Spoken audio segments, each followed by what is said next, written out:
presentarles al profesor Juan Camilo Sosa. Él es estadístico y magíster en estadística de la Universidad Nacional de Colombia y tiene el título de doctorado en estadística y matemáticas aplicadas de la Universidad de California en Santa Cruz. Actualmente es profesor asociado del asociado, ¿cierto, Juan Camilo? Sí, de la universidad. Sí, sí. Profesor asociado del Departamento de Estadística de nuestra querida Universidad Nacional de Colombia y consultor estadístico, experto en el desarrollo de métodos estadísticos para problemas complejos en ciencias sociales, negocios, economía, finanzas y biología. Y sus intereses de investigación pues incluye modelado estadístico bayesiano, aprendizaje estadístico, los métodos MCMC, análisis estadístico de redes y así como también análisis de datos longitudinales y espaciales y los métodos escalables para la inferencia de alta dimensión. Entonces, les doy la bienvenida y para el día de hoy nos va a hablar sobre algunos avances en el análisis de datos relacionales textuales. Entonces, Juan Camilo, te doy la palabra. Muchas gracias por asistir el día de hoy. Si Bueno, muchas quieres, gracias. comparte pantalla. Bueno. Muy bien.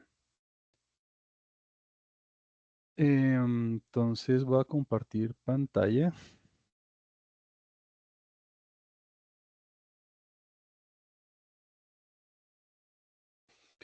Por favor, déjenme saber si están viendo la Sí, presentación. sí, sí lo vemos. Sí. Bueno, muy bien. Entonces, nada, lo primero es darle las gracias por la invitación, en particular a Hawen por tenerme en cuenta y poderles hablar un poco de estas cosas que hemos venido desarrollando en la universidad en los últimos años. Esto va a ser una charla muy informal, muy, digamos, informativa y divulgativa acerca de como algunas aplicaciones que hemos venido desarrollando desde el punto de vista de los datos relacionales con aplicaciones en el análisis de texto, pero al final voy a, digamos que fusionar todo en términos de una aplicación que involucra vínculo de registros, record linkage, para fusionar bases de datos. Entonces creo que puede ser interesante en esa dirección también. Así que en cualquier momento, por favor, interrúmpanme si necesitan como hacer alguna aclaración, alguna pregunta, alguna cosa, no hay ningún problema. Entonces, la charla la tengo preparada en cuatro grandes escenarios. La primera es una parte donde voy a hablar algo sobre las redes sociales, sobre los datos relacionales, para aquellos que no estén, digamos, familiarizados con cómo funcionan este tipo de datos. Y si ya usted tiene como algún tipo de familiaridad con ellos, pues es básicamente un recorderis de las propiedades más importantes acerca de cómo funcionan los networks. Luego voy a mostrarles como un panorama muy general de unos 2 o 3 proyectos que hicimos el semestre pasado en el curso de redes sociales ahí en la universidad, con apoyo de algunos estudiantes que han tenido como un impacto importante en la comunidad y sobre todo por la forma novedosa en la que se aplicaron estas técnicas. Y al final, simplemente voy a mostrarles como un ejemplo que lo integra todo, desde el punto de vista de las redes, de los modelos, de varias cosas que vamos a ir cubriendo durante toda la charla. Entonces, permítanme iniciar hablando acerca de qué es una red. Finalmente, toda la charla vamos a hablar de redes, así que quiero empezar por este punto y es, ¿qué es una red? O network, como lo conocen en inglés, pero también red social, ¿no? A veces la palabra red social se relaciona o se está como muy direccionada a las redes sociales online, Facebook, Twitter, LinkedIn, todas estas, pero, pero el concepto de red es un concepto mucho más amplio que eso, ¿no? Entonces, el objeto no es un objeto complicado, es simplemente un conjunto de individuos llamémoslos actores, llamémoslos vértices, llamémoslos nodos, todo depende de la literatura, que están conectados de alguna manera. Esas conexiones típicamente se denominan enlaces, se denominan conexiones, se denominan aristas. Todo depende de si usted está hablando como en la literatura de la teoría de grafos o la literatura de Machine Learning o la literatura de la estadística, pues. Entonces, yo hablo indistintamente de estos objetos como si fueran como lo mismo, o sea, utilizo el vocabulario indistintamente. Entonces, para los individuos, simplemente los vamos a llamar actores, vértices, nodos, como quiera llamarlos, y las conexiones entre ellos, aristas, enlaces, conexiones, links, etcétera. Entonces, mi primer punto es que este tipo de objetos a veces lo llaman también sistemas complejos, porque además de las características de los individuos, además de las variables asociadas con cada uno de los individuos, tenemos relaciones entre ellos. O sea, no es una base de datos, no son datos, digamos, típicos donde tengo individuos en las filas, variables en las columnas, features en las columnas, y quiero ver cómo hacer un análisis, digamos, multivariado de estas características. Ahora tengo que involucrar además las relaciones entre los individuos. Pero bueno, antes de ir en esa dirección, como objeto, em, estos objetos, digamos, tienen muchas caras, ¿no? Todo depende de cómo sean las relaciones. Por ejemplo, si hay una direccionalidad implícita en la relación, esas redes se van a llamar dirigidas y de lo contrario se van a llamar no dirigidas. Piense usted en una red social online como Facebook, donde usted tiene usuarios y conexiones de amistad entre ellos. Ahí las direcciones son bidireccionales. Una conexión establece una amistad entre ambos actores, entonces ese sería un ejemplo de una red no dirigida. Pero si usted está en un caso donde hay una direccionalidad implícita, por ejemplo, piense en una red de transporte donde los nodos son las estaciones, por ejemplo, de Transmilenio, y los caminos entre ellas donde van en una dirección en particular, esas serían, digamos, redes dirigidas. Claro, en las redes dirigidas pueden haber enlaces en ambos sentidos, ¿no? Pueden haber reciprocidades, pero en principio no necesariamente tiene que ser el caso. Ahora, las conexiones también tienen características en sí mismas. Así como los actores tienen variables asociadas consigo mismos, las conexiones también pueden tener características asociadas con ellas. Si estamos viendo el caso más simple, es un caso de hay o no hay una conexión, es decir, un caso de una red binaria. O existe una o no existe una conexión entre dos individuos. Piense nuevamente en el caso de la red social online Facebook, donde existe o no existe la conexión. Esa sería un caso de una red binaria, es decir, una red no ponderada. Pero si además existe como un valor característico a cada una de las conexiones, la vamos a llamar ponderada.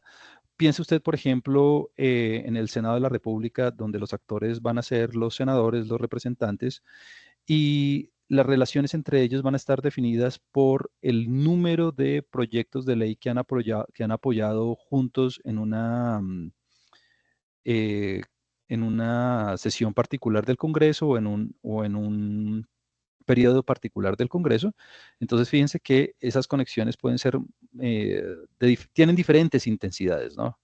Piense usted, por ejemplo, también en una red de comercio internacional, donde los actores son, por ejemplo, países y las conexiones van a estar dadas por las exportaciones de cada uno de los países a otros. Entonces, la cantidad, bien sea en términos monetarios o de bienes, hace que las conexiones tengan diferentes volúmenes, ¿no? Diferentes pesos. Ahora, estos objetos típicamente no son estáticos, es decir, yo voy a presentarles las propiedades para redes estáticas para que todo quede más fácil de entender y demás, pero en la vida real la mayoría de datos relacionales tienen diferentes capas. Usted puede pensar en un conjunto de individuos que podemos estar analizando en diferentes redes sociales online, por ejemplo. Entonces usted tiene el conjunto de individuos en Facebook, ahí tiene una red social y encima de esa red puede tener otra red que puede ser Instagram, y encima de esa red puede tener otra red que puede ser LinkedIn. Entonces, esas son redes que vamos a llamar redes multicapa, ¿no? Son redes que están asociadas con el mismo conjunto de actores, pero estamos explorando las relaciones en diferentes dimensiones. Piense usted nuevamente en la red de comercio internacional. Claro, tenemos el conjunto de países, pero podemos estar examinando la red de comercio, bien sea en bienes de servicios o en bienes, en diferentes tipos de bienes. O sea, pueden haber diferentes capas. Pero no es todo. Además, las redes típicamente no son estáticas. Las redes evolucionan en el tiempo. Piense usted en una red de transporte o en una red de contagio, en una red de conexiones en el cerebro, donde hay activaciones dependiendo de qué se activa y qué no se activa. Ese tipo de conexiones va evolucionando en el tiempo dependiendo de qué va pasando con el individuo, qué va pasando con el sistema. Esas redes nosotros las vamos a llamar dinámicas y piénselo usted como series de tiempo tal cual usted lo ha escuchado antes, solamente que ahora en lugar de escalares o en lugar de vectores, usted tiene toda una red. Em, entonces, digamos que ese son el tipo de objetos con los que vamos a trabajar durante esta charla. Y finalmente, y es como uno de los mensajes más importantes que quiero que se lleve a casa, es que en este tipo de datos, lo más importante son los datos relacionales, ¿no? Son las variables diádicas, así se llama. Son las variables que establecen las conexiones entre los actores. Si usted tiene variables nodales, chévere. Si usted tiene variables asociadas con los actores, chévere, los puede incluir dentro del análisis. Pero si no, lo importante es que usted tenga las relaciones.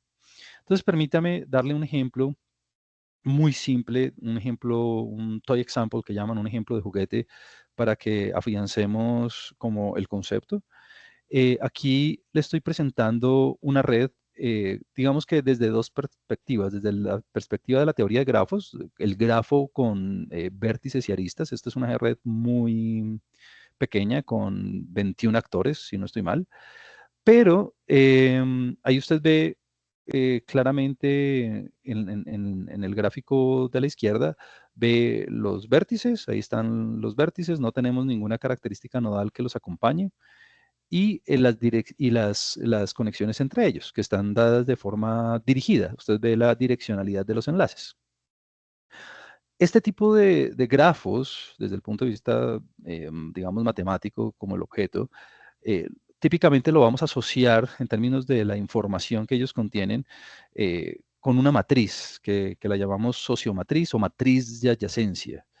Esa matriz de adyacencia, en este caso, de que es una red binaria dirigida, es una red, va a ser una matriz llena de unos o ceros. Aquí los espacios en blanco significan cero, los espacios en rojo significan uno. Que en el caso dirigido es una matriz potencialmente asimétrica, ¿no?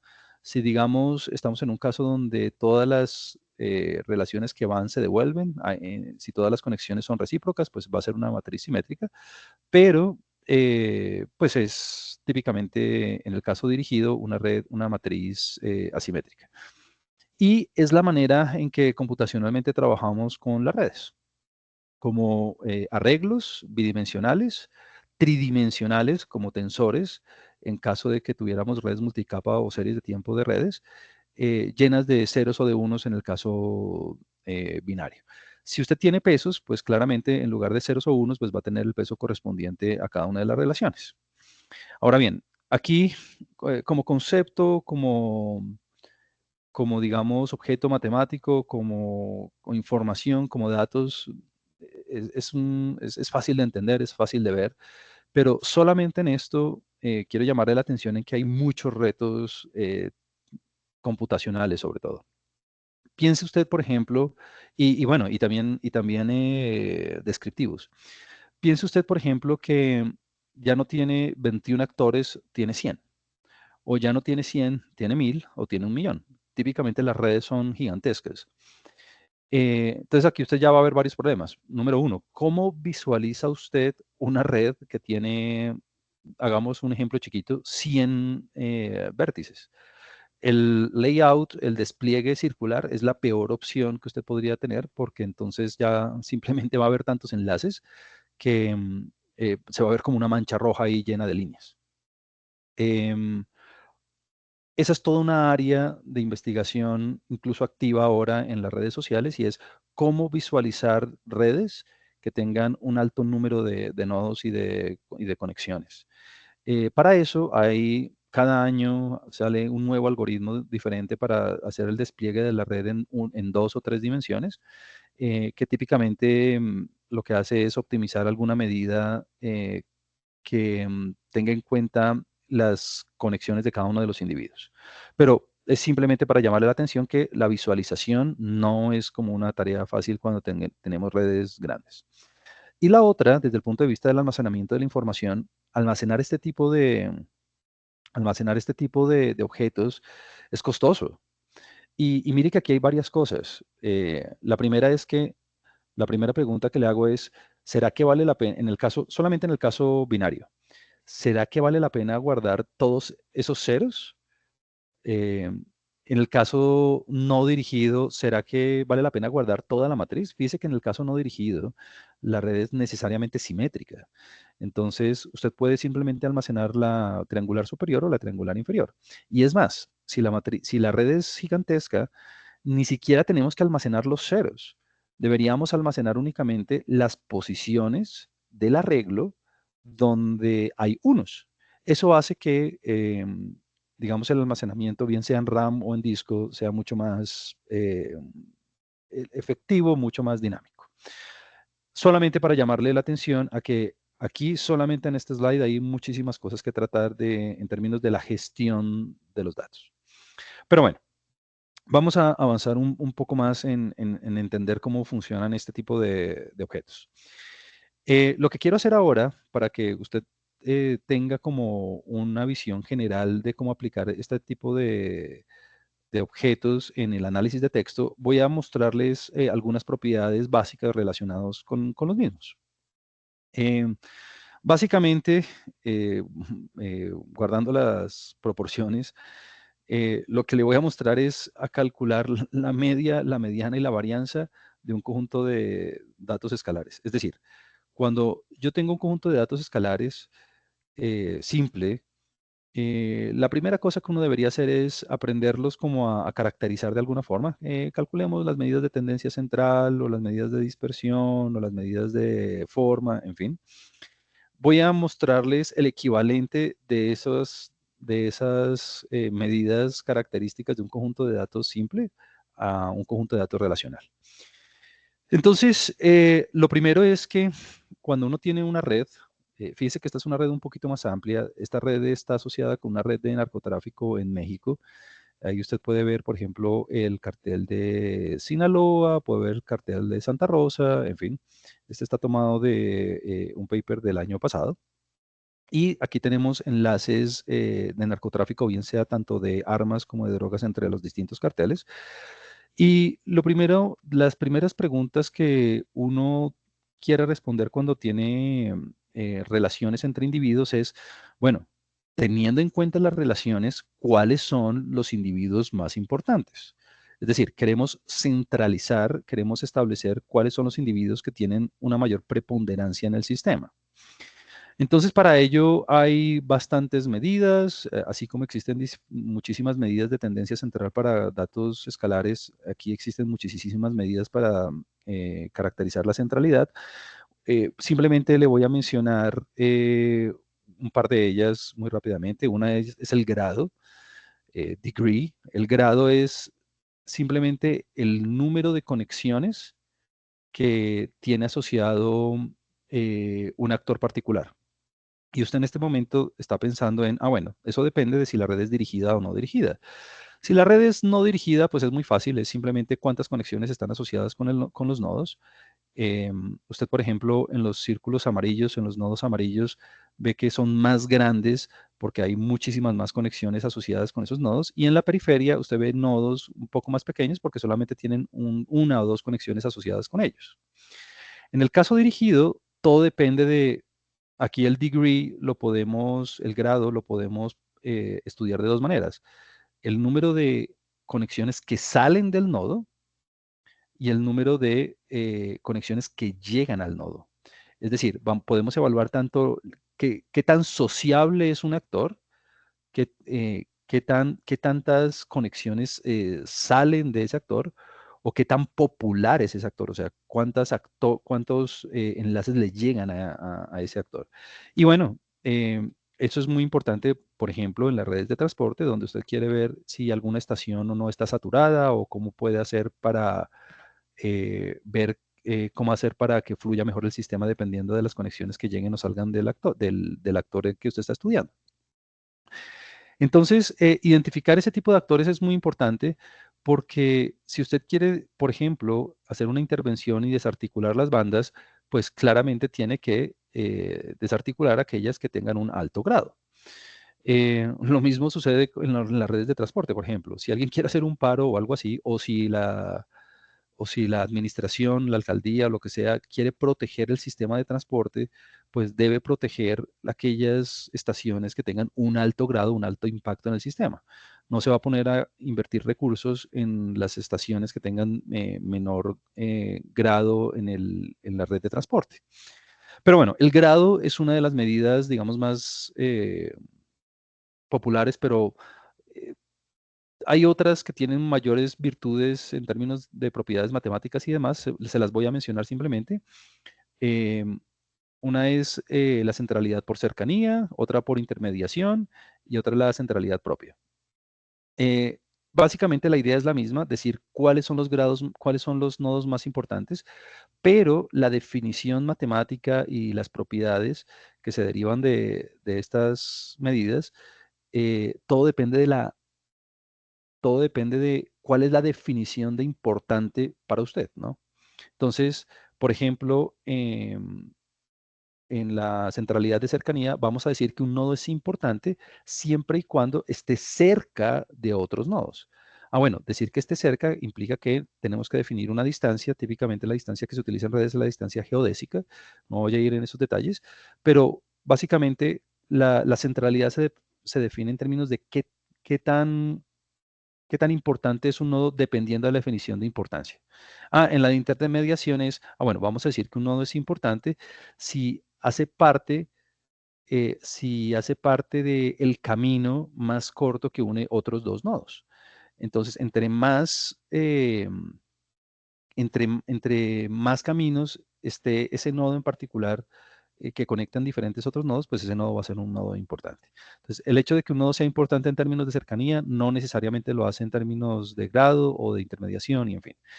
Y la centralidad propia básicamente resuelve un problema de valores y vectores propios por medio de una descomposición espectral de la matriz de adyacencia, que obviamente no voy a mencionar en este momento, pero pues da otra noción de importancia y es un nodo es importante si a su vez está conectado con otros nodos importantes. Esa es como la idea. Muy bien. Además de la cercanía, algo que nosotros queremos caracterizar típicamente en las redes es la conectividad. Entonces, aquí usted está viendo dos ejemplos diferentes, uno a la izquierda y uno a la derecha, y espero que para usted sea claro que la red de la izquierda está mucho menos conectada que el de la derecha. La derecha es un caso extremo donde tenemos demasiadas conexiones. En la izquierda tenemos una red con muchas menos conexiones. Entonces, claro, todo depende, todo depende de, número uno, qué red esté analizando y si conviene que la red sea densa o no. Si usted está analizando una red de transporte, usted quiere que de alguna forma la red tenga cierto alto nivel de conectividad, pues para poder transportar a sus ciudadanos de manera efectiva. Pero si usted está evaluando una red de narcotráfico, por ejemplo, usted quiere hacer todo lo que lo que esté en su poder para que la red sea lo menos conectada posible. Pero si usted está evaluando una red de comercio, entonces, bueno, la conectividad va a ser un factor importante. Así que tener estadísticas que me permitan a mí caracterizar la conectividad es algo fundamental, ¿no? Para ello, existen varias medidas. Aquí solamente le pongo las tres más populares. Una de ellas es la densidad. La densidad es muy fácil de entender. Eh, Piense usted en los dos casos extremos. Piense usted en el caso donde tiene un conjunto de actores donde no hay ninguna conexión. Entonces, ahí tenemos una densidad de 0, porque de todas las posibles conexiones que podrían existir, no se realizó ninguna. O puede tener el otro caso extremo, que es un conjunto de actores donde todos están conectados con todos, un poco como el gráfico de la derecha. Esa sería una densidad demasiado alta. Así que la densidad simplemente se refiere a, de todos los posibles enlaces que usted podría observar, qué porcentaje, qué proporción ha sido realizado. Eso le da a usted una noción de conectividad, eso le da a usted una noción de qué tan densa es la red en términos de las relaciones. Pero uno puede extender ese concepto dando pasitos adicionales. Le voy a dar dos ideas. La primera es la de transitividad. ¿Ha escuchado usted el principio de el amigo de mi amigo típicamente es mi amigo, ¿no? No siempre pasa, pero es tiende a ser así. Eso, digamos, está asociado con el principio de la transitividad, ¿no? Entonces, en las redes también podemos evaluar la transitividad de las conexiones. Y básicamente es la misma idea de la densidad, ¿no? De todas las triplas, de todos los conjuntos de actores, de todos los conjuntos de 3 actores que tienen un par de conexiones, quiere evaluar cuáles están cerradas, qué proporción de triplas están cerradas en todo el sistema. Eso le da a usted una noción de la transitividad, le da una noción de conectividad, le da una noción de eh, qué tan, em, qué tan rápido o qué tan factible es acceder a otros nodos desde un punto específico de la red. Y la reciprocidad únicamente aplica para las redes dirigidas y es básicamente la proporción de conexiones donde hay como efectivamente una reciprocidad, ¿no? De todas aquellas conexiones que van, cuáles se están devolviendo. La conectividad es muy importante evaluarla, sobre todo en temas de, por ejemplo, transmisión de enfermedades, comercio, redes de transporte, eh, conexiones cerebrales, en fin. Digamos que hay un sinfín de áreas donde usted puede, es muy importante evaluar la conectividad del sistema. Otra de las características es la asortatividad. Y la asortatividad tiene que ver con un principio muy importante en las redes sociales y es el de homofilia. La homofilia dice que típicamente las relaciones tienden a surgir porque los actores, los entes sociales, se relacionan con individuos que son muy parecidos a ellos en algún sentido. Entonces, si usted tiene un grupo de social de estudiantes, por ejemplo, entonces esos grupos de trabajo se forman o tienden a formarse porque hay características entre ellos que los relacionan de manera muy fuerte. Puede ser el idioma, puede ser la nacionalidad, puede ser, bueno, cualquier factor. Entonces, la asortatividad es como el análogo a un coeficiente de correlación en datos bivariados cuantitativos. Y es una medida que vive entre -1 y 1. eh, Cuando tiende a 1 es porque la red es muy asortativa. Cuando la red tiende a -1 es porque no es asortativa, es disasortativa. Y aquí le tengo un par de ejemplos. Mire, por ejemplo, el grafo de la derecha. El grafo de la derecha es absolutamente disortativo en términos del grado. Si usted se da cuenta, hay muchos nodos que tienen un grado altísimo, pero se están relacionando con nodos que tienen grado muy bajo. Usted ve ahí las estrellas. A esos nodos con un grado muy alto que se relacionan em, con nodos con grado muy bajo se le llaman hubs, ¿no? Se le llaman como centros. Y esos centros son muy importantes porque son básicamente los que definen el sistema. Vamos a decir que esa es una red altamente disasortativa porque en términos del grado, porque los nodos con alto grado se están relacionando con nodos con bajo grado. Caso contrario a lo que ocurre en el grafo de la izquierda, donde usted ve que hay digamos, una mezcla, ¿no?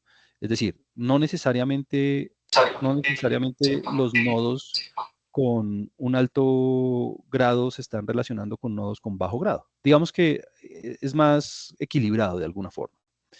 Pero así como usted puede evaluar el grado en términos de la sortatividad, usted puede evaluarlo con cualquier otra característica, bien sea cualitativa o cuantitativa. ¿Será que piense usted en una red de amistad o piense usted en una red de colaboración en una empresa? ¿Será que los individuos, será que los nodos se están relacionando con, será que los individuos hombres tienden a relacionarse con los hombres o será que las mujeres tienden a relacionarse con las mujeres? Es decir, ¿será que las relaciones surgen entre individuos del mismo sexo o no? Si ese fuera el caso, sería una red altamente asortativa en términos del sexo. Si no fuera el caso, sería disasortativa en términos del sexo. Por ejemplo, piense usted en esa misma red social de colaboración en el trabajo, donde ahora queremos ver si las relaciones surgen eh, por el número de años de educación o el número de años que llevan trabajando en la empresa.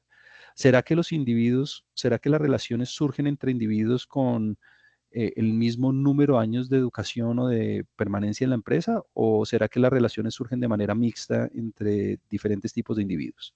Entonces, la sortatividad es otra medida que me permite a mí evaluar qué está pasando en la red y cómo está estructurada, ¿no? Usted ya ve dos ejemplos aquí donde tenemos diferentes sentidos de asortatividad y la estructura es totalmente diferente. Y finalmente, quisiera presentarle otra característica fundamental que uno evalúa siempre cuando está estudiando este tipo de objetos y es el agrupamiento.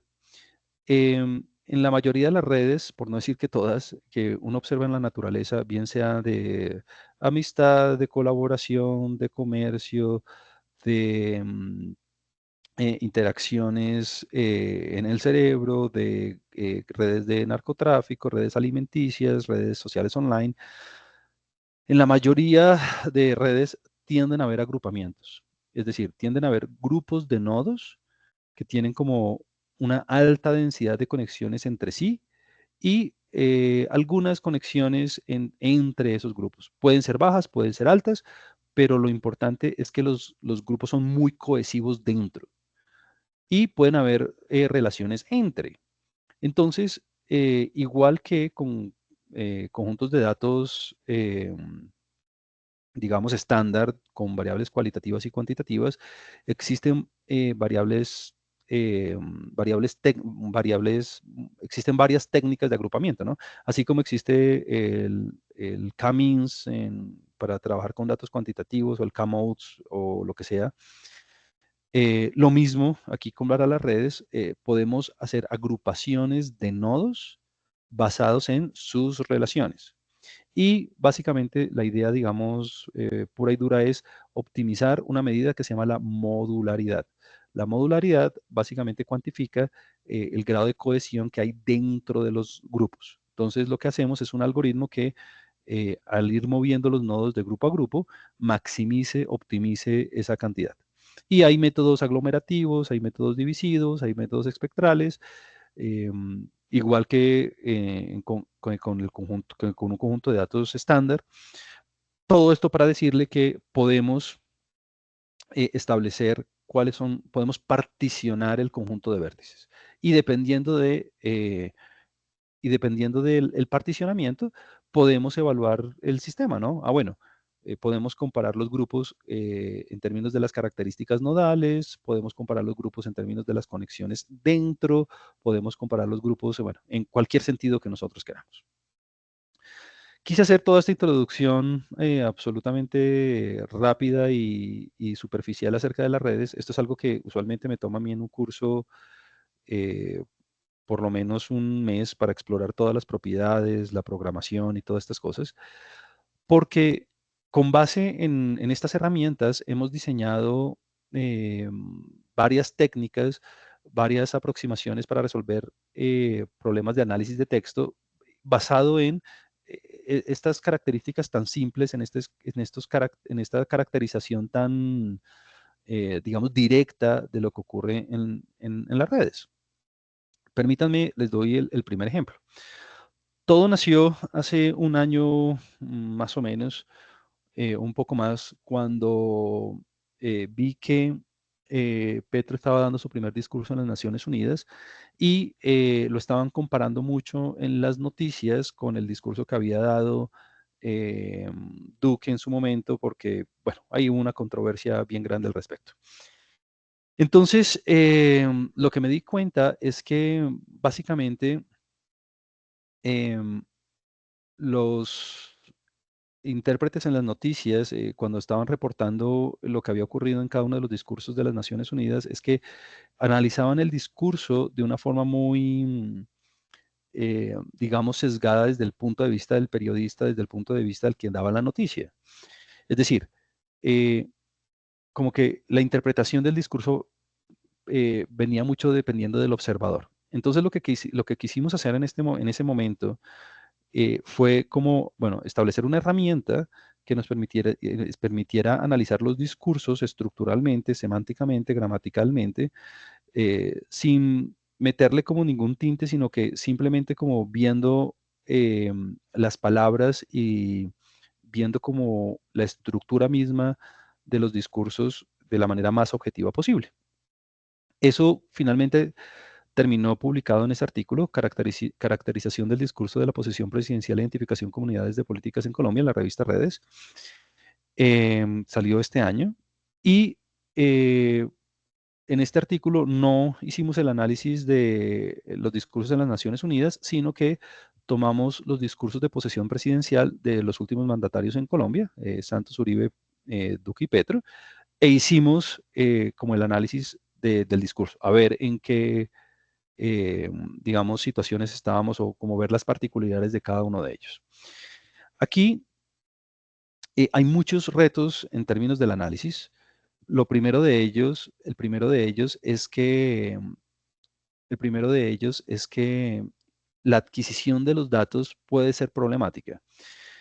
Para este paper en particular, para este caso en particular, la verdad es que fue muy fácil porque, número uno, los discursos no son tan extensos, más o menos tienen unas 5.000 palabras, entre 4.000 y 5.000 palabras, y están absolutamente disponibles y muy limpios en la página de la Presidencia de la República. Entonces son muy fáciles de descargar, no hay mucho que hacer en términos de la limpieza, ya están casi que listos para analizar porque no tienen ni siquiera errores de ortografía.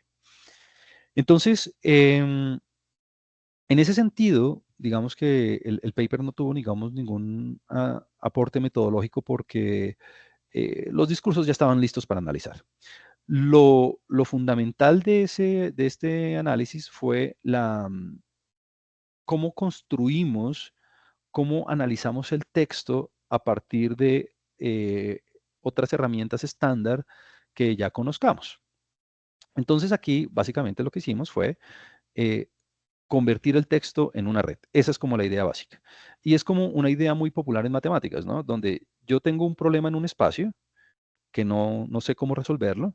Entonces lo que hago es transportar el problema a otro espacio donde yo ya tenga herramientas y hacer y poder analizar el problema en ese nuevo espacio con las herramientas que ya tengo disponibles.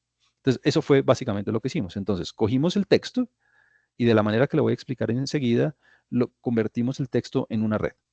Y ya teniendo la red de palabras, claro, pudimos analizar todo el discurso pues con las herramientas que les acabé de mostrar, ¿no? Que con la densidad, que con la transitividad, que los actores más importantes, que en este caso son palabras, en fin. Entonces, para eso, em, lo que se hace es algo muy fácil. Lo primero es hacer una normalización del texto. La normalización del texto es un aspecto importante para el análisis porque usted tiene que tomar varias decisiones fundamentales para que todo esto le quede bien hecho. Lo primero es, bueno, las cosas básicas del manejo de strings. eh, por ejemplo, manejar todos los caracteres en minúscula y tomar una decisión importante de si eliminar o no eliminar los acentos. Esa es una parte por ahí. Por otra parte, hay que tomar otra decisión importante y es de ver si, sobre todo lo tenemos en español, de si será que tenemos que conservar todas las palabras tanto en femenino como en masculino. Ese es otro aspecto importante. En este caso decidimos hacerlo porque nosotros nos dimos cuenta que Petro tiene un discurso mucho más orientado a la inclusión de género. ¿Tenemos que hacer lematización? Es decir, ¿será que tenemos que conservar palabras con la misma raíz? Por ejemplo, voy a dar un ejemplo tonto. Nosotros en español tenemos todas las conjugaciones. Piensa usted en el verbo, no sé, computar. Ah, bueno. Yo computo, tú computas, él computa. Bueno, y todo hace computador, computación, todo hace referencia al mismo término. Entonces, la lematización simplemente dice, recojamos todas esas palabras y simplemente escribamos la raíz, en este caso, computar. Una vez usted ya ha tomado todas esas decisiones en términos de la normalización, esto es algo que hace el investigador dependiendo del problema que esté analizando, hace la tokenización. La tokenización usted la puede hacer en dos sentidos. La primera es una tokenización simple, donde, esto es estadística básica, donde usted hace una lista pura y dura de todas las palabras después de haber eliminado, se llaman así stop words, que son palabras que no le aportan mucho al significado, ¿no? Entiéndase usted artículos, preposiciones, modismos, en fin. Todas esas palabras se eliminan porque no le dan un valor importante al análisis. Después de hacer después de hacer la eliminación de las stop words, o sea, de las palabras que usted considera no deben ser importantes para el análisis, usted hace una tokenización. La tokenización se puede hacer de dos formas. Una simple, donde usted simplemente hace una lista de todas las palabras que le quedaron y hace un análisis de frecuencias. Punto. Y dice, la palabra más popular fue esta, la palabra que le siguió fue esta, en fin. Ese es como el análisis más simple que usted puede hacer. Y si usted está un poco más inspirado, puede hacer un análisis de sentimiento, ¿no? ¿Qué quiere decir? Hay diccionarios donde a cada palabra se le puede asignar como un puntaje positivo o negativo, dependiendo de la palabra, o un puntaje cuantitativo, dependiendo de la palabra, positivo o negativo, y ver, al hacer el acumulado, ver cuál de los discursos tuvo más, qué proporción de palabras fue mayormente positiva o negativa. Pero en el caso de los discursos, pues nosotros queríamos hacer un análisis mucho más estructural. Entonces lo que hicimos fue hacer una tokenización un poco más sofisticada, que es en términos de bigramas. Y es hacer exactamente el mismo conteo de, palabras, pero palabras que estén consecutivas. Entonces, simplemente hacemos exactamente las mismas frecuencias absolutas de antes, pero entonces ahora estamos ya no contando cuántas palabras en términos puntuales, sino de a dos, de forma consecutiva, de forma consecutiva. Entonces, a la hora de hacer ese conteo, pues ya podemos hacer la red. ¿Por qué? Porque si dos palabras que están de manera consecutiva aparecen de manera muy frecuente, quiere decir que van a tener una conexión entre ellas. Y obviamente para las palabras donde no haya una frecuencia importante, pues no va a haber una conexión. Entonces, básicamente los discursos quedan transformados así. Se ven cada uno así. Entonces, más allá de que usted pueda leer cada una de las palabras que usted ve ahí en los grafos, quiero darle un par de mensajes. El primero es que cada nodo es una palabra y hay una conexión entre dos palabras si aparecían de manera muy frecuente, de manera consecutiva. Es decir, si el bigrama era un bigrama muy popular en el discurso. Ese es uno de los primeros mensajes. Segundo mensaje, fíjese que en términos discursivos, los discursos tienen estructuras diferentes. Mire que digamos, la cantidad de términos es diferente, la cantidad de relaciones es diferente, la cantidad de palabras más importantes es diferente, en fin.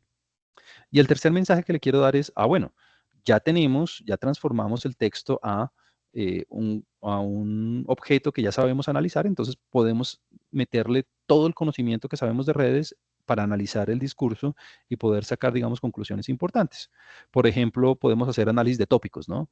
¿Cómo hago un análisis de tópicos? Pues yo ya sé clusterizar las redes. Bueno, hago un análisis de clúster y miro las palabras que quedaron encerradas en el mismo clúster y veo cuáles son las comunalidades o las diferencias con otros clústeres.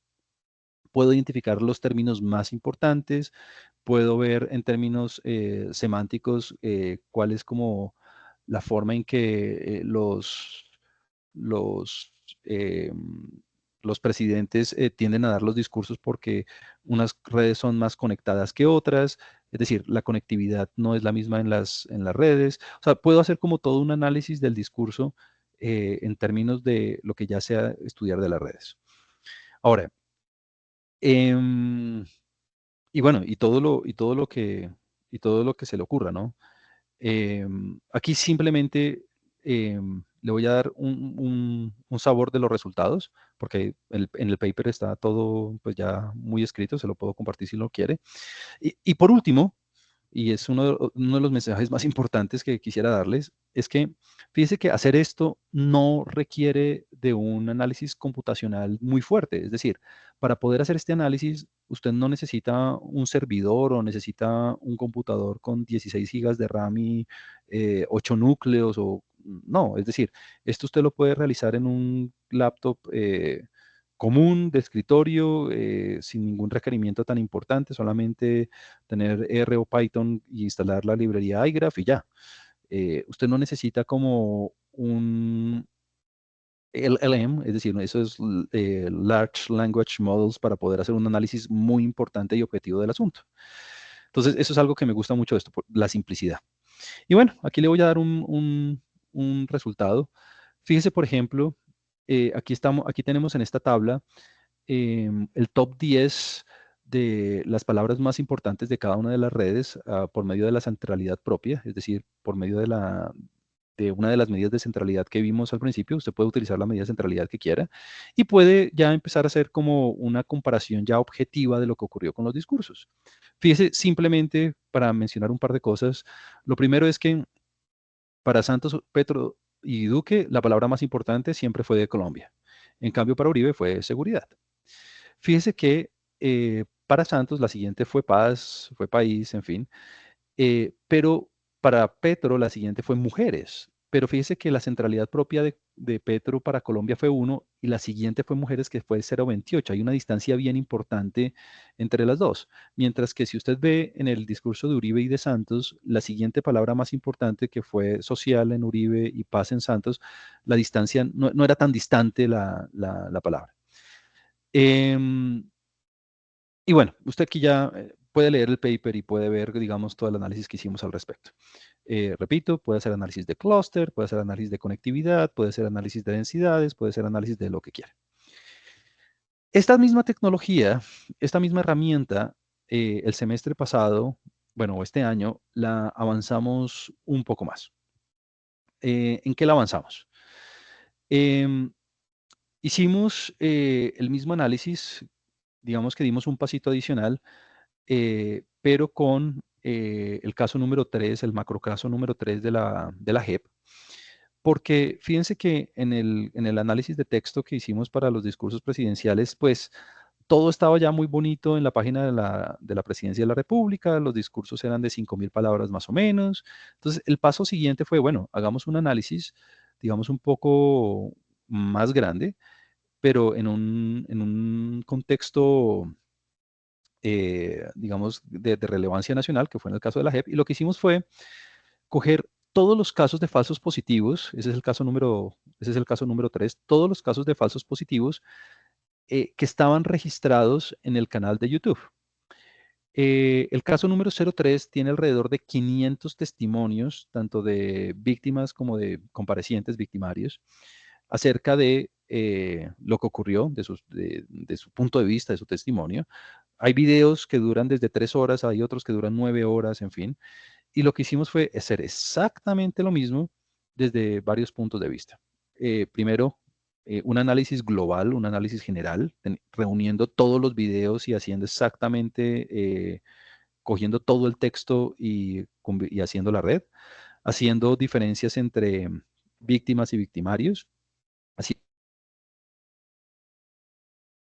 el análisis por regiones, en fin.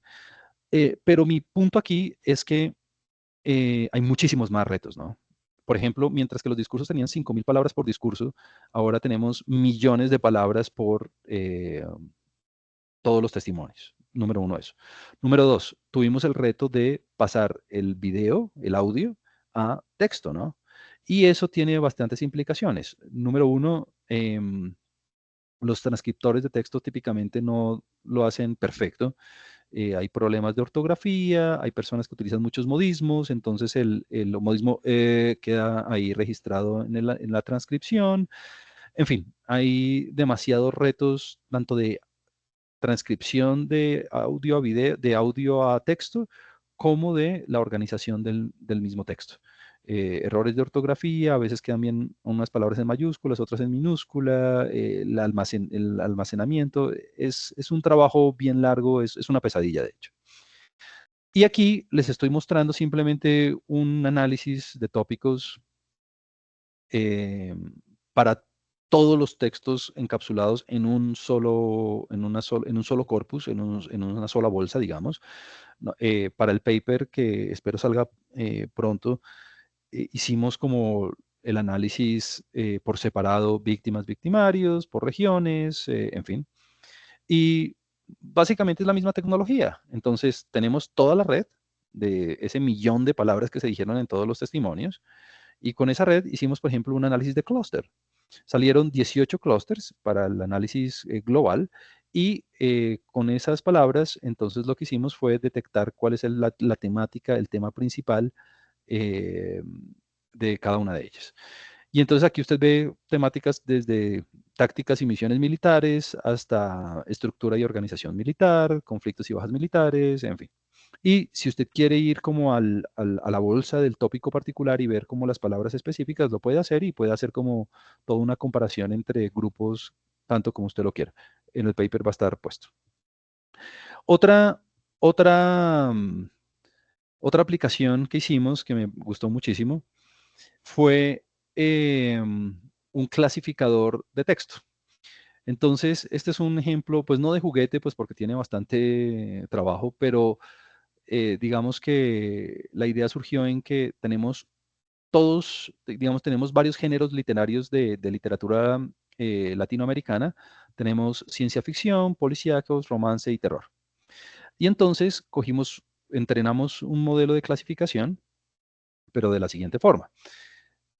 Cogíamos varios textos, varios libros que ya sabíamos nosotros que eran de ciencia ficción, policíaco, romance o terror, eh, le sacábamos la red de cada uno de esos textos y para cada red calculábamos esta batería de estadísticas.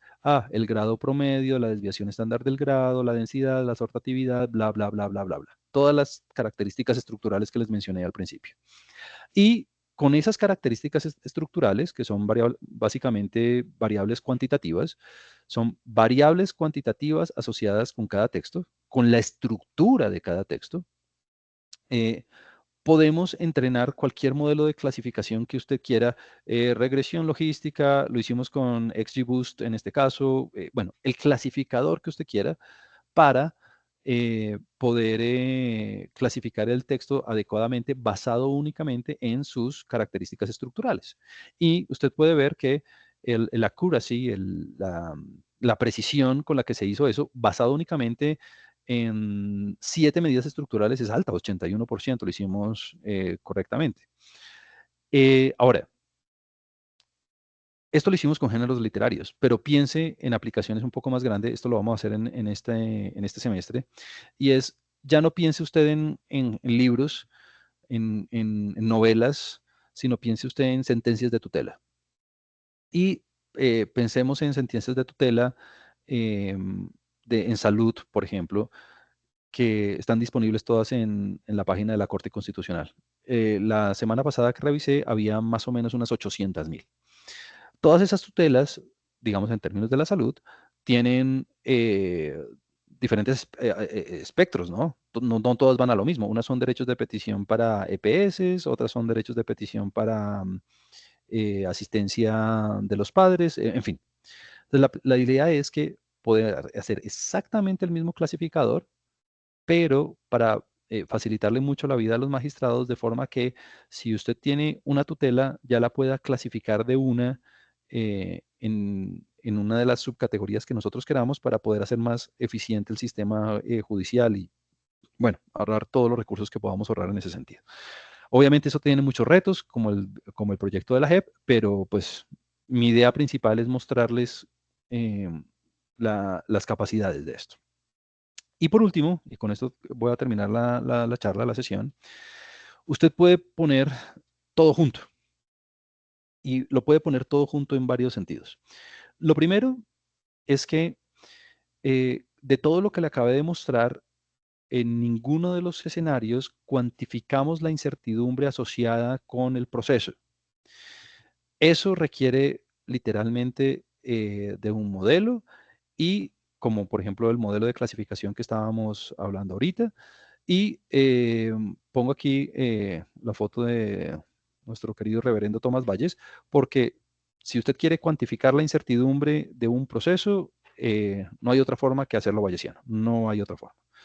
Es la única manera que conoce el hombre de cuantificar la incertidumbre asociada con un proceso de una manera lógica e internamente consistente.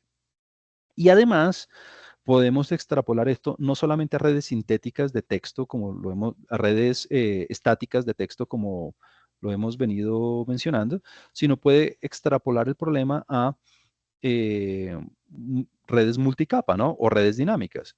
Entonces, le voy a dar un ejemplo. En uno de los proyectos de mi doctorado, que fue financiado por la NSF, por la National Science Foundation en Estados Unidos, lo que hicimos fue tomar dos redes, en este caso YouTube y Twitter, y fusionar las bases. Es decir, queríamos identificar cuáles son los perfiles que corresponden exactamente a la misma persona. Esto es un problema que no solamente surge en las redes, ¿no? Usted puede tener dos bases de datos cualesquiera y dado que no hay un identificador común en las bases de datos, yo quiero saber cuál registro corresponde a cuál. Yo, por ejemplo, en una base de datos puedo aparecer como Juan Sosa y en otra base de datos puedo aparecer simplemente como Camilo S. Y soy exactamente la misma persona. Entonces, existen métodos para fusionar las bases de datos, solamente que hicimos lo mismo extendido a las redes. Y en este proyecto en particular, lo más bonito fue que, claro, usted puede tener una cuenta en YouTube y usted en esa cuenta en YouTube puede aparecer como Juan Sosa y en la otra usted puede aparecer como JCS, algo totalmente diferente. Basado únicamente en las conexiones, es posible desanonimizar las bases. Basado únicamente en las conexiones, es posible establecer quién es quién en cada una de las redes sociales, así como podíamos hacer el vínculo de registros entre bases de datos eh, que no necesariamente eran relacionales. Obviamente con un nivel de error, obviamente con un accuracy específico, pero se puede hacer, se puede hacer. Eso tiene implicaciones en muchas áreas del conocimiento. Típicamente estos grants nos los dieron porque tenían pensado o tienen pensado hacer aplicaciones en defensa, en privacidad, en fusión automática de contactos celulares.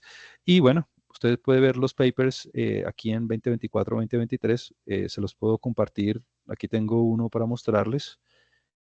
Este es uno, donde hacemos de duplicación en bases de datos únicas, es decir, identificar cuáles son los mismos individuos en una red social, diga usted Facebook, y si tienen cuentas repetidas o no tienen cuentas repetidas.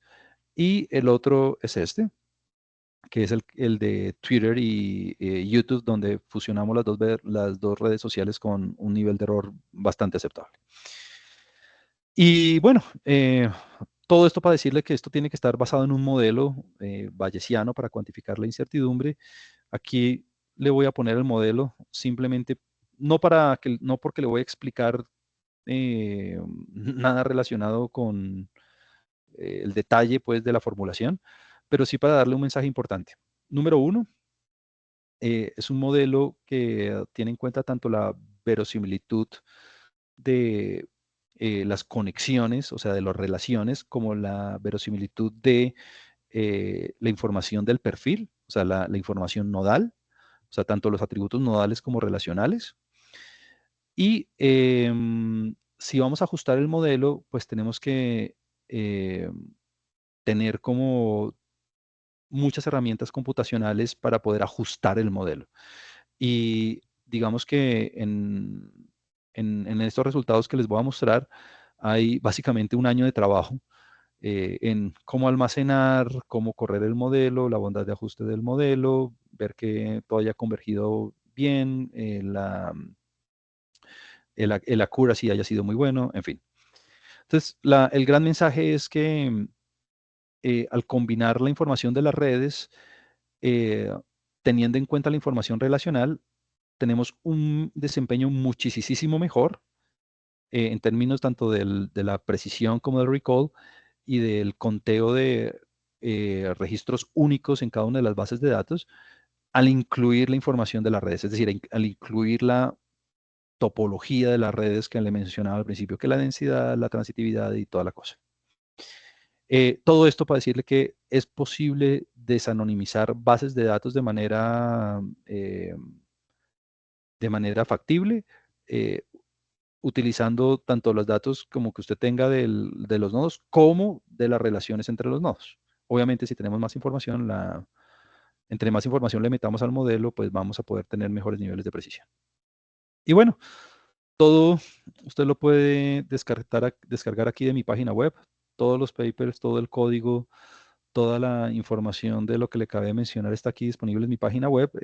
Todo el código está disponible en mi GitHub y en mi página de YouTube por si usted tiene como alguna inquietud al respecto. Y bueno, muchas gracias por su tiempo. Estaré feliz de contestar algún par de preguntas que hayan surgido. Bueno, Juan Camilo, muy interesante las aplicaciones. Te quería preguntar, pues tú en algún momento mencionaste las tutelas, ¿no? En Ajá. temas de salud. Me imagino que piensas analizar esos datos. Entonces, quería preguntarte en qué otros, digamos, aspectos o datos así relacionados con el Estado o con la sociedad piensas analizar dentro de Colombia. Pues el curso de redes sociales lo vamos a empezar ahorita la próxima semana. Entonces el proyecto que tenía en mente es este de las tutelas, pero la otra idea que tenía era no solamente con las tutelas, sino las sentencias judiciales, sobre todo las que ya tengan segunda instancia, porque sería muy bueno, es que la Corte Constitucional tiene toda esa información puesta, pero la idea es que si podemos hacer un clasificador en el que yo le meta todo el proceso como input y me diga lo más probable es que sea una sentencia que ya esté, que haya sido proferida a favor o en contra del demandado sin necesidad de que el magistrado tenga que leer o volver a ir sobre todo el proceso y demás. Esa sería como otra alternativa. Y pues bueno, la otra es que, y es algo que me gusta mucho de esto, es que soluciona como un conflicto que siempre he tenido y es que, digamos, la mayoría de avances importantes en términos de computación y análisis de lenguaje natural es que eh, esto lo están haciendo las compañías grandes, es decir, eh, todo lo que hace OpenAI o Meta o en fin, o Google, pero ellos tienen muchísimos recursos para hacerlo. Nosotros estamos haciendo como algo medianamente similar con recursos muchísimos más limitados, tratando de alcanzar un tren bala con un caballito. Entonces, pues es como la idea, como llevarlo a la parte judicial eh, o a la parte de la JEP, pero pues con tecnología mucho más simple. Vale, súper bueno, muchísimas gracias. No sé si los demás asistentes tienen alguna pregunta.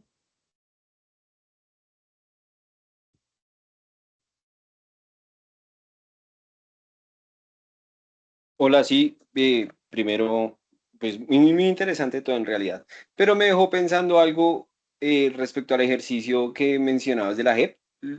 hay dos dudas ahí. La primera, solo por curiosidad más académica, es cuando cogiste todos esos videos de las víctimas y las declaraciones y lo pasaste a texto, esa información la podemos consultar nosotros para también hacer, para jugar con esos datos. O sea, si nos, porque sí, lo que dices, esa transcripción de video a texto es supremamente difícil y es una tortura hacerla. Y lo segundo Ujú. es que, claro, esas declaraciones eran bastante largas y seguramente no había un solo, digamos que un solo tópico, como dice ahí en la diapositiva que tienes. Entonces, en esos Ujú. casos, ¿hay algo? O sea, ¿qué se puede hacer? O sea, como que tengo ahí como un ruido de que una sola declaración puede tener muchos tópicos y ahí me parece que es hilar muy fino, clasificarlo en uno solo. Claro, es que aquí hay muchos aspectos que uno puede hacer. Em, tuve un par de estudiantes que analizaron video por video e hicieron como este análisis estructural y de tópicos de cada uno de los comparecientes y de las víctimas e hicieron un análisis de sentimiento y como de tópicos también, caso por caso. Lo difícil de eso es que hay tantos casos que, digamos que llevar un mensaje concreto para los magistrados es difícil porque no les puedo presentar 400 casos en una sola, ¿no? Entonces, para afinar el asunto, lo que estamos haciendo en el paper es hacer los análisis de texto, pero haciendo como las divisiones respectivas por las covariables que tenemos. Entonces, analicemos qué pasó en Antioquia, analicemos qué pasó en el Atlántico, analicemos qué pasó, bueno, en cada uno de los sectores que tiene la JEP conformada, analicemos la parte de las víctimas, analicemos la parte de los comparecientes, em, para, digamos, tratar de disminuir ese ruido al cual te refieres, porque claro, un análisis global reuniendo todo el texto de todas las víctimas y comparecientes, pues es muy grueso.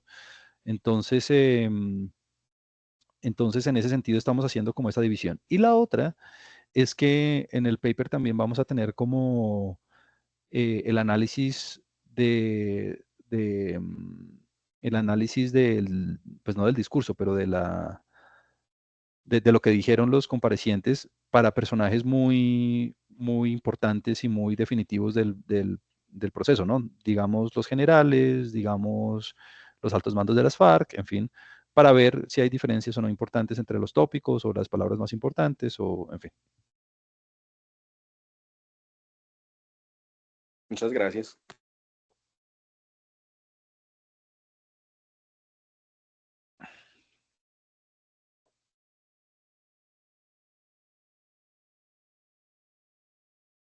Juan Carlos, adelante. Buenas tardes, profesor Juan Camilo, ¿cómo está? Me alegra Hola, saludarlo. lo mismo, muchas gracias. Profe, entonces entiendo que la red es una estructura especial de datos, ¿cierto? Correcto. Digamos que en una red de transporte, en una arista, por ejemplo, en Transmilenio, yo tengo información de no sé cuántas personas se transportan digamos, sobre esa arista. Ujú. Cuando uno considera, digamos, el tiempo como un factor para el análisis, se pudiera hacer como una especie de promedio, por ejemplo, entre redes, como más o menos como lo que pasa en nacionales. Que uno Ujú. tuviera como secuencias de datos y al final empiezan a hacer análisis, por ejemplo, con, no sé, la serie promedio o cosas de ese tipo, pero sobre redes. No sé si eso lo han trabajado. Pues aquí hay dos caminos. La forma de trabajar las redes dinámicas tiene dos grandes alternativas. La primera es si yo tengo una serie de tiempo de redes, si yo tengo una red en cada momento del tiempo, yo puedo calcular las estadísticas que yo quiera en cada momento, digamos, el grado promedio, la densidad, la transitividad, la conectividad, lo que yo quiera, y hacer la serie de tiempo de cada una de esas características y analizar la serie con métodos convencionales. Esa es una forma. Esa es chévere, solamente que se pierde un poco de información en el sentido que estamos reduciendo todo el objeto a un par de escalares, pero está bien. La otra forma, que es mucho más complicada, es hacer un modelo ya conjunto, un modelo ya unificado, donde el input ya no sea un escalar, dos escalares o tres escalares o un vector, sino sea toda la red. Y poder ver la evolución de la red en todas las características simultáneamente para, para, digamos, no perder ningún aspecto del sistema. Entonces, están las dos opciones. Claramente, ambas tienen ventajas y desventajas. Una ventaja muy grande de la primera opción es que es muchísimo más simple de hacer. Se pierde un poco de información, pero es muchísimo más simple de hacer. La otra conserva mayor información, pero ajustar el modelo y diseñar el modelo es mucho más complicado. Entonces, están las dos formas de hacerlo. Y pues la idea es exactamente eso, explotar toda la información que yo tenga en cada uno de los momentos del tiempo. Pero pues están las dos líneas de pensamiento, todo depende de. Profe, muchas gracias por la respuesta.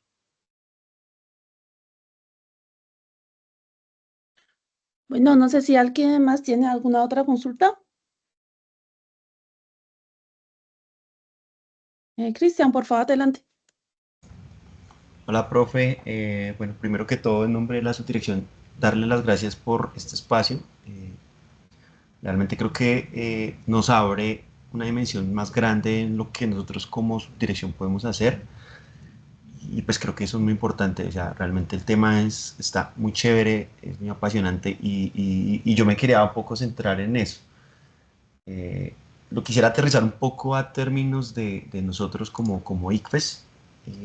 Y digamos que mi primera pregunta es, profe, si usted cómo lo vería aplicado en términos de datos de nosotros. Entonces, para mí es como dos pruebas grandes. Una es Saber 11.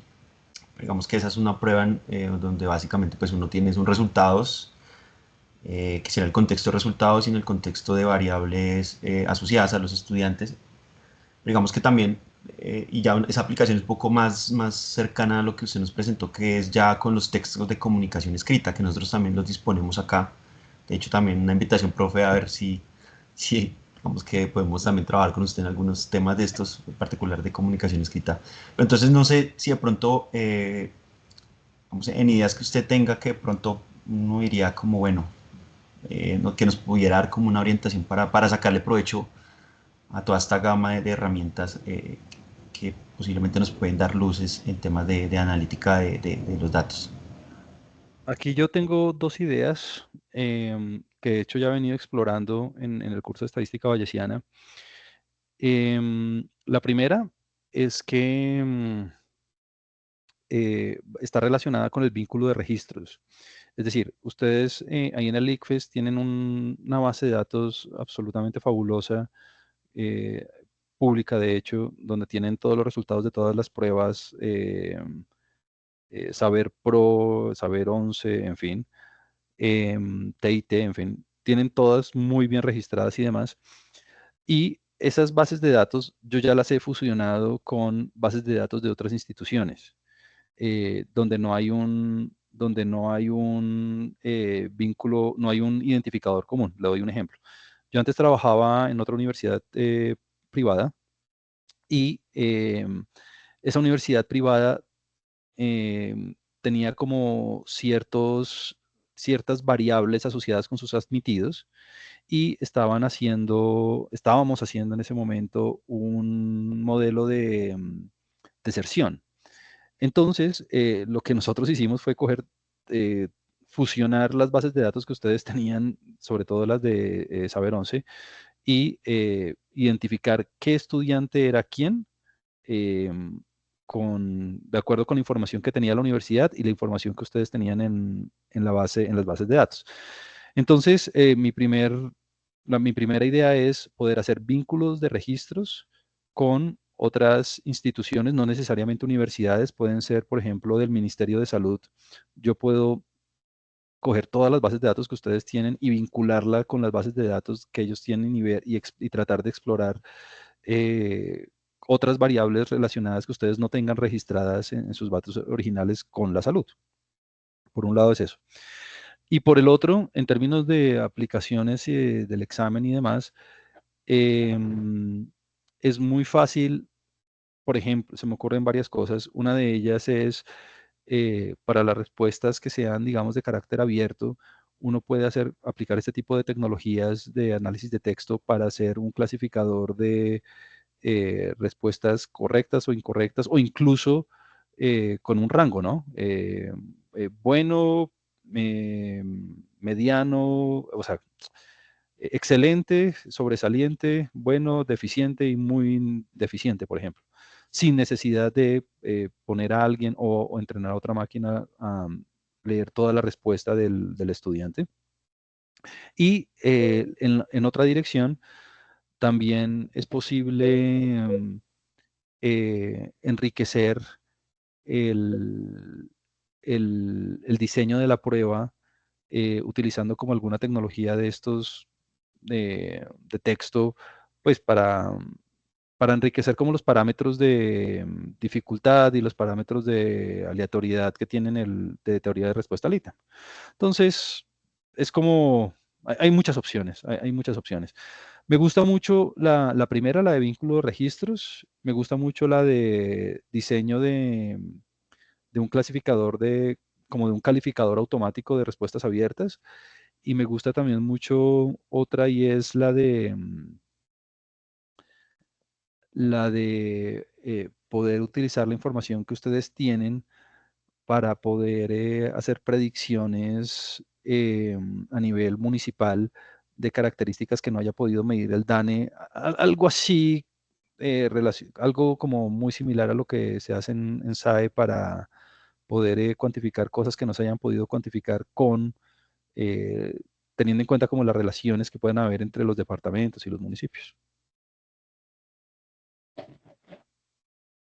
Ok, profe, gracias.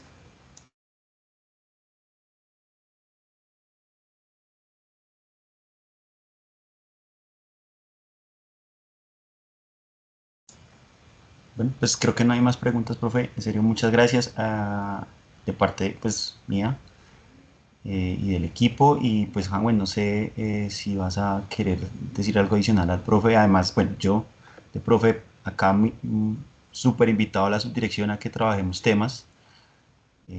Acá los datos están, el talento humano está, este equipo está fuerte en temas, muchos somos estadísticos, me incluyo, y a muchos les gusta la investigación. Entonces, Súper. acá podemos hacer varias cositas y yo encantado de poder trabajar con usted y con su equipo. Entonces, pues digamos que mi parte, de nuevo, el agradecimiento y ahí estaríamos hablando, no sé, profe Hanwell. No, no, igual, Juan Camilo, muchas gracias por tu charla de hoy, estuvo súper interesante. Y no, pues igual, como dice Cristian, pues espero que, que, que eso sea inicio de una relación académica de investigación, pues fructífero, ¿no? Así que Súper. nada, muchísimas gracias. Muy bien. Muchas gracias por la invitación y yo estaría pendiente de Haven. Yo tengo acceso a muchas bases de datos que ustedes tienen disponibles en la página web de manera oficial, que son todos los resultados de las pruebas y todo esto. Pero si tienen, digamos, otras bases de datos que me puedan compartir para yo poder utilizar con mi equipo de investigación, estaría feliz de saber que me pueden compartir para yo poder, así sea anonimizado, para poder, digamos, diseñar cosas y compartírselas a ustedes y poder hacer un proyecto conjunto.